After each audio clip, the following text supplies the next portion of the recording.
We are alive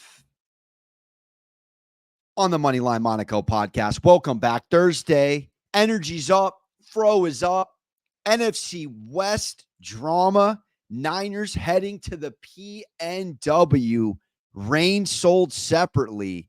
Welcome back. Please subscribe, rate, review if you're enjoying yourself. We are all over this game. I don't like it.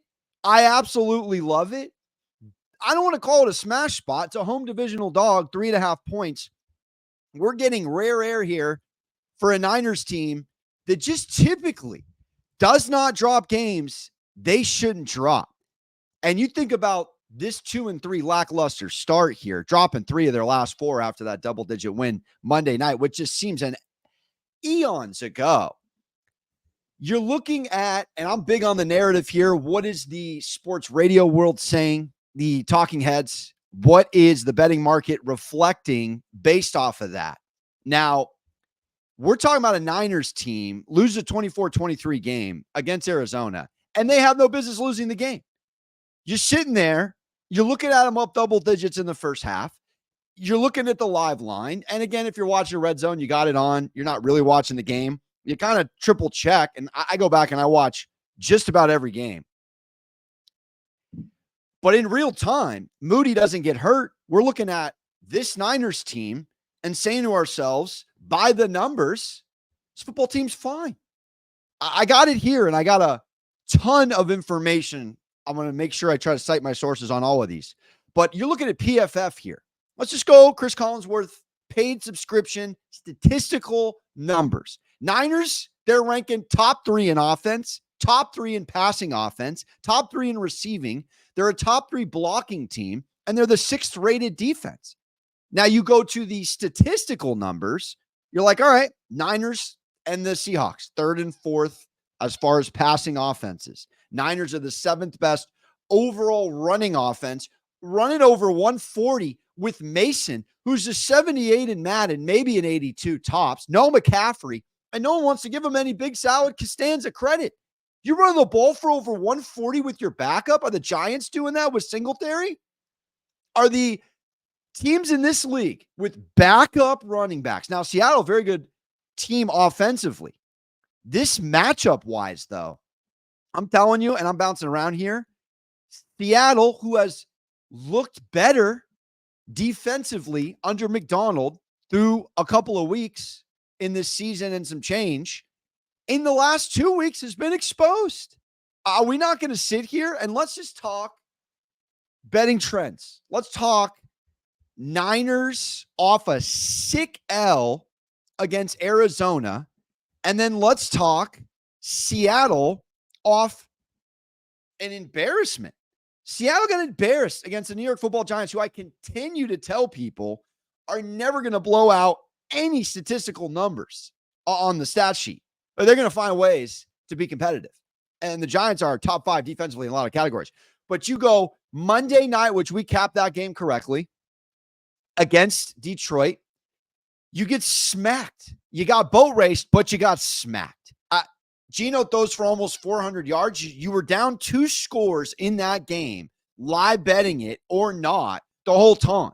You even sat there, you're like, oh, books are nibbling and throwing 12.5 at me. Seattle plus 12.5. They lose by 13. The point is when I capped that game, if you've been rocking with me and you go back to that moment, this is no knock to Seattle. They play who they play. The schedule's a schedule. But you beat Bo Nix in his first career start, didn't cover. You beat Jacoby Brissett, who is already being replaced here through not even halfway through a work year. And again, he was just a staple piece for May to get his legs under him. Point being is you got to go to overtime to beat the Patriots. Did you see the Niners-Patriots game? Call a relative, do the laundry, stretch your hamstrings, you're done by halftime. And then you beat Skylar Thompson, who will never see a football field again as a starting quarterback in the NFL. And you did smack him around. But those are your wins. Then you go against Jared Goff and the boys, real top 10 D, real top 10 O, you lose. Competitive game, but you lose. Boat raced would be the correct term. Then you lose a 12-round boxing match, which you would think in the Pacific Northwest, you look at Daniel Jones's numbers against Seattle and his humble couple of times against them. You look at the Giants on the road, tough spot, and they beat them by 9. So, yeah, you want to say, I'll buy low on Seattle? No. This is just pointing out that Seattle is just not yet locked in. I don't like this. I absolutely love this. The San Francisco 49ers are going to smack around the Seattle Seahawks tonight. Let's just get it out there. Let's just throw it out there. And I know I'm on the public side, and I know I'm swallowing 3.5 on the road. I'm begging you to try to find Seattle -3 if you can find it. And we don't buy points on the program, but you can always buy points. You can sit here and you could buy a point and sit on Niners -2.5 at sick juice and say, Niners are not losing their 4th game in 5 weeks. Now, let's talk betting trends, because Pete bubblegum chewing Pete Carroll owned Shanahan. You look at those head-to-head numbers, Shanahan's record against Seattle ain't great. Well, let's go last year. Let's just go off last year. Two convincing wins, and one in Seattle where McCaffrey dominates the first half, and he's obviously not suiting up tonight. And that game was 31-13 over at half. But Seattle's given up 35.5 points in the last 2 weeks. Teams off. Straight up 7+. Straight up, teams off straight up losses as 7-point favorites, which is exactly what Seattle was. They closed at 7 against New York last week. They covered a 59% clip. This is Action Network doing God's work in the betting community. Road teams off straight up losses as 7-point favorites, 63% against the spread. Not prevalent. But Thursday home teams, if we're going off short work weeks, 3.5-point line, how are Thursday home teams covering in the last 5 football seasons? 37-54. 37-54. So we got a defense giving up damn near 40 points like it's an NBA regular season Tuesday. You got a really, I don't want to say a Niners team that's desperate, but you drop a game, because again, the biggest thing in this NFL, off just a disgusting first 5 weeks of the NFL football season. I mean, underdogs of 5.5 or more, 19-5-1 against the spread. And they have 13 outright wins. The public won last year, and the public is dropping Uber Eats off at your door or driving for Uber. That's how bad the public's getting smacked here. But you look at a Niners team at -115 to win the West. I don't say take the money out from under the mattress. Do we trust the Cardinals? Are the Rams going to ever get back to health? And are the Seattle Seahawks going to win this division? No. And if you're sitting here at a 3-2 versus a 2-3 team, and the 2-3 team is favored, I'm not going to sit here and overblow it out. Seattle's not the better team on paper. They're not the better team on a neutral field. They're not the better team on their field against San Francisco 49ers. And I read you the PFF stats. Now, defensively, you got a Seattle top 10 pass D, but you got a top 10 Niners run D. Neither in the top 10 in points against. But you win 31-13 last year. You win 28-16. And I'm kind of looking at the formula for last year, and I'm looking at a similar kind of Blues Clue to what the formula could be for tonight. And I like this bet just as much as I like it on the game. The Niners to win the first half are -2.5. And I got to sit here and look at game scripts and look at Shanahan. And I say this and I get scolded sometimes. Brock Purdy can win you a game, but can he come back time and time again and get you back in games? Yes, he did do it on the biggest stage in his short career in the playoffs. You got to give him all of that credit. Came back against the Packers, came back against the Lions. You got live betting, home plus money 2 times with the Niners last year, and they did not waver until the Super Bowl. But in Brock Purdy's makeup, generally speaking, and Shanahan's game plan, generally speaking, does Kyle Shanahan craft game plans to be down, or does Kyle Shanahan craft games to be so dialed in 15 plays in, scripted, you win the first quarter, you win the half, and you win the football game? And the numbers reflect that. Let's just look at the numbers. And I'm so unorganized here, I got to go look for it. So the Niners halftime scores, because I love the Niners to come out of a cannon in this first half. You're up 16-7 against the Jets week 1. You win by 13. You're up 14-7 at half against a Rams team. Hard to fathom that you lose that game situationally by a field goal. You're up against the Pats 20-3 by half. You packed them in. Again, get on with the rest of your Sunday. But then you're up 23-10 against the Cardinals, and you lose by 1 of absolute trolling at the beer pong second half effort. And these are, again, football's a funky game, how the ball bounces, how the pendulum swings. Whether the dogs covering is not going to stay as the narrative, or a Niners couple of situations. I mean, I don't want to call it fluky, but those are games where the Niners, we're sitting here, they should be 4-1, but they're not. So again, you work backwards. Look ahead line, Niners -5. They lose this game to the Cardinals. Drops to 3.5. Drop to 3 for a quick second. But if we're just looking at this, Niners have won both halves last year against Seattle. And again, no McCaffrey, but you run the ball for 140 a clip with Mason. They run the ball effectively regardless. But the other element in this matchup is that Geno Smith does not play this team very well. Geno Smith, let's get into the numbers here. 4 dances. Hasn't beat him. Lost by 20. Lost by triple digits, 3 of 4 of those. 3 tugs, 3 interceptions in his 4 dances. Been on the club 5 times, but 4 dances. 217 passing yards on average in those spots. Here's where we're at. Unglamorous approach. It is what it is, baby. The trenches are where you win and lose the game. Guess who's getting sacked second to Deshaun? I can't throw a football, Watson anymore. Geno Smith. Guess who is top 5 in getting pressured by defenses in this year's NFL through 5 Costco samples? Geno Smith. So we're sitting here with a Niners defense 6th in sacks, with a Niners defense 6th in pass rush win rate, which is huge. Because again, Kenneth Walker's a dog. Kenneth Walker, who did not get the ball last week against New York, as we get into our prop section, someone I want to eye, someone I want to talk out.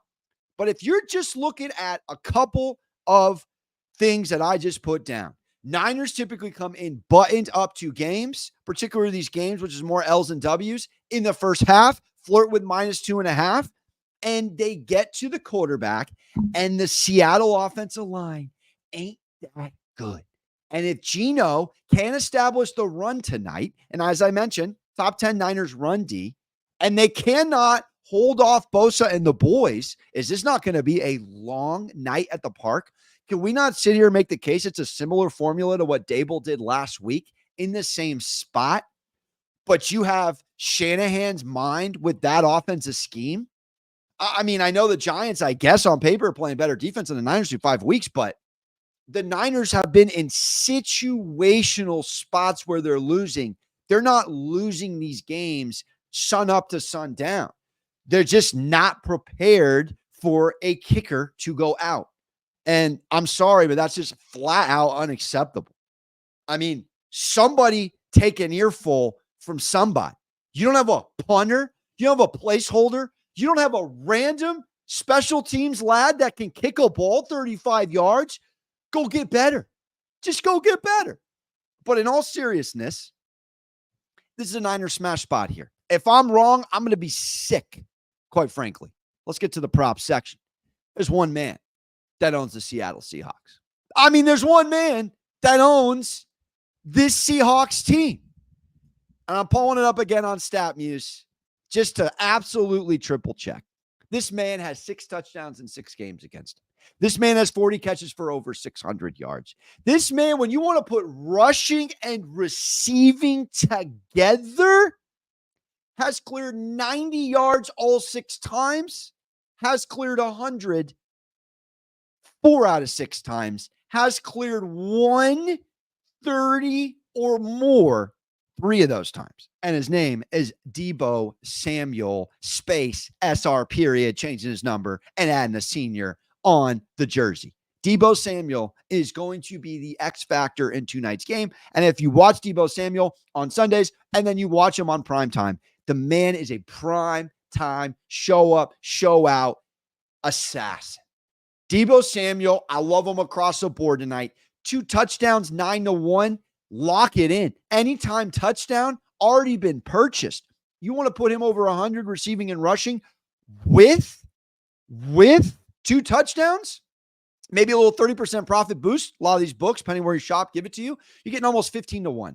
I look at the game plan for tonight and I say, all right, you're going to run the ball. You're going to facilitate. But a guy that's being undervalued and slept on with great history against the Seahawks team, and you can't stop him, you can only hope to contain him, is Debo Samuel. I love him, plus money, pending where you shop on the prop market. I will be putting a same game parlay together. He is unequivocally the first purchase. But Debo Samuel, first touchdown has to be considered.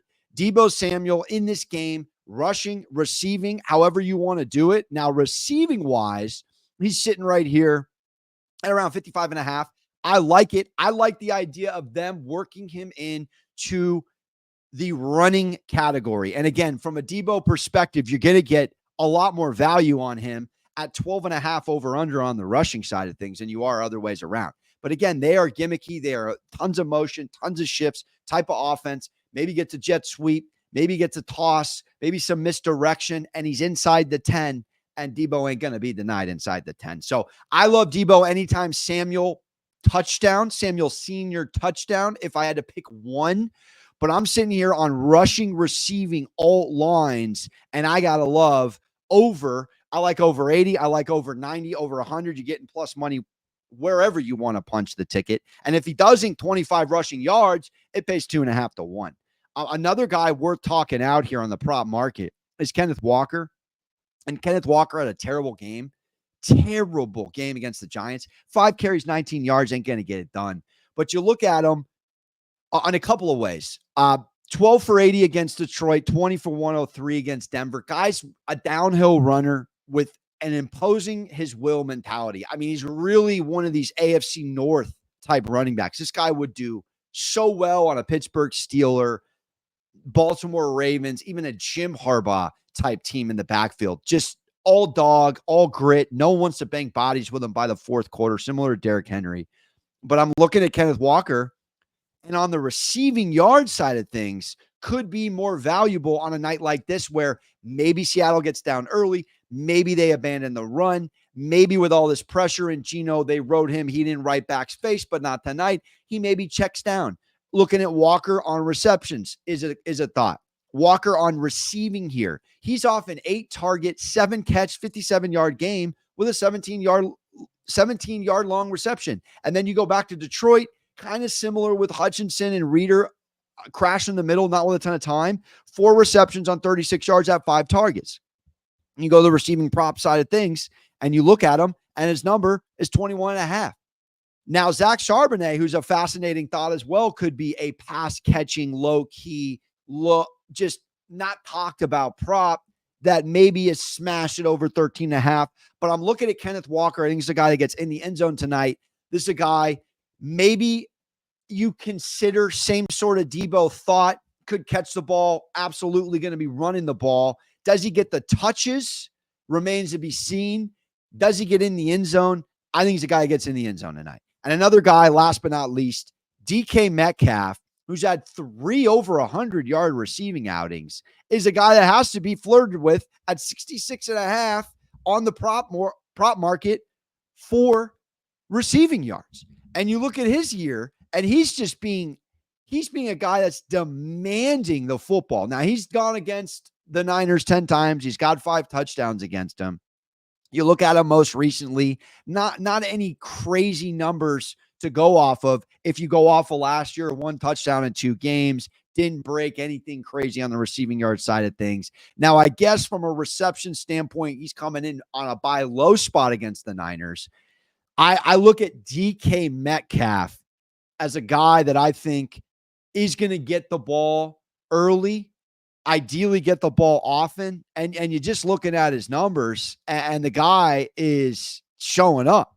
Now, the receptions aren't always there, just 7 receptions or more 2 times in 5 weeks. But 13, 14, 26, 12, 9.7 being the least yards per catch average. You got to like over if you're talking about maybe the longest reception. Again, on a jump ball, how many guys can hang with him? And, 2 catches over 50 yards in 5 weeks is encouraging. I think this is a guy who is clearly establishing himself as the best wide receiver in the PNW and making the case as a top 10, on the closer to 10 receiver side of things in this league. I think he's undervalued on a night like tonight, where he is clearly getting the looks. So Deebo Samuel, 66.5 worth of thought. But as we just put a button on the show, I just love the matchup. Trenches wise, you got to lean both sides of the football. San Francisco. You look at Geno against this pass rush, not a great matchup. You look at Geno's numbers against the Niners in his 4 dances, not great numbers. Geno Smith typically takes care of the football, not against the Niners. Then you also just factor in that you're getting 1.5 points of value on a line that was -5 before San Francisco dropped to Arizona. Not to mention just the odds. And I didn't go back and look, but Shanahan dropping 3 consecutive divisional games and 3 in 4 weeks, mind you. Just say it out loud. Doesn't sound like Niners football. It's just a great spot. I know it's on the road. I know it's a short week. Didn't mention injuries, couple of injuries on both sides, but Woolen out, a top corner for the for the Seahawks. They got to start a rookie. Not a great matchup. Again, Jawan Jennings overproducing for his numbers. Ayuk, where are we? Maybe a breakout game for him. I'm not touching him on the prop market, but just this is one of those spots where just take a step back. You beat Bo Nix, Jacoby Brissett, Skylar Thompson, and not a W after that. Swallow the 3.5. Smash the Niners. Double result if you don't want the spread. I love the Niners first half. I think it's a great bet. And I know we're on the public side. This is where you go with your gambling gut, baby. Not a great winning week over the weekend. What are we going to do? Dak scores on a 4th and goal. Burrow throws an unnecessary slant interception. I lose 2 games I should have won. Yada, yada, yada. Great buy low spot, if we're calling that, for the San Francisco 49ers. And if you do believe they're winning the game and you got the means, -115 for a division that was heavily juiced before the season, I do not know if you go look ahead here, if you're going to get this price again if they win this dance. Niners to win the West, -115. That's a show. So we're on the Niners. We'll put SGP together. Appreciate you. Subscribe, rate, review. We are out of here. Make sure to check out the Better Half Hour on MSG that I host every week. We will see you next show. And my mom's international for her birthday. So international. Don't forget to hug your mothers. Ta-ta, real smooth. See you next show.